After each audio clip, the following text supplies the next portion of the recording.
Bagus Catur Putranto.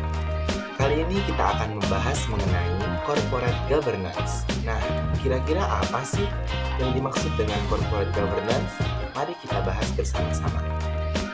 Corporate governance merupakan sebuah konsep yang mengacu pada praktik, prosedur, dan kebijakan yang mengatur cara perusahaan dijalankan dan diawasi.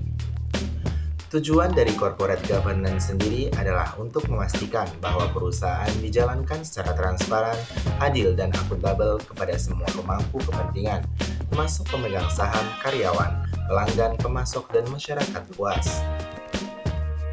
Perusahaan yang memiliki tata kelola yang baik biasanya memiliki beberapa ciri yang dapat dikenali. Lantas, apa saja sih ciri-cirinya? Mari kita simak bersama. Transparansi. Perusahaan yang baik dalam tata kelola biasanya transparan dalam semua aspek operasional dan keputusan yang diambil. Mereka memberikan informasi yang jelas dan terbuka kepada para pemegang saham, karyawan, dan publik secara umum. Akuntabilitas. Perusahaan yang baik dalam tata kelola memiliki struktur yang jelas dalam mengidentifikasi dan menetapkan tanggung jawab. Mereka juga memastikan bahwa setiap orang dalam organisasi bertanggung jawab atas tindakan dan keputusan mereka. Kemandirian Dewan Direksi. Dewan Direksi yang independen dan beragam membantu memastikan bahwa keputusan yang diambil adalah untuk kepentingan jangka panjang perusahaan dan tidak dipengaruhi oleh kepentingan pribadi. Kepatuhan hukum dan etika. Perusahaan yang baik dalam tata kelola selalu mematuhi peraturan hukum dan etika yang berlaku. Mereka menjalankan bisnis mereka dengan integritas dan menghindari praktik-praktik yang meragukan.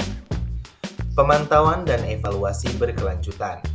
Perusahaan yang baik dalam tata kelola terus memantau kinerja mereka dan melakukan evaluasi secara berkala untuk memastikan bahwa sistem tata kelola berjalan dengan baik. Di sisi lain, ada pun perusahaan-perusahaan yang memiliki tata kelola yang buruk.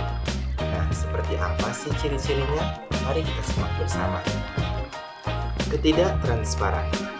Informasi yang disembunyikan atau tidak disampaikan secara jelas kepada pemegang saham dan publik umum. Konflik kepentingan. Keputusan yang diambil lebih didasarkan pada kepentingan pribadi atau kelompok tertentu daripada kepentingan perusahaan secara keseluruhan. Ketidakpatuhan.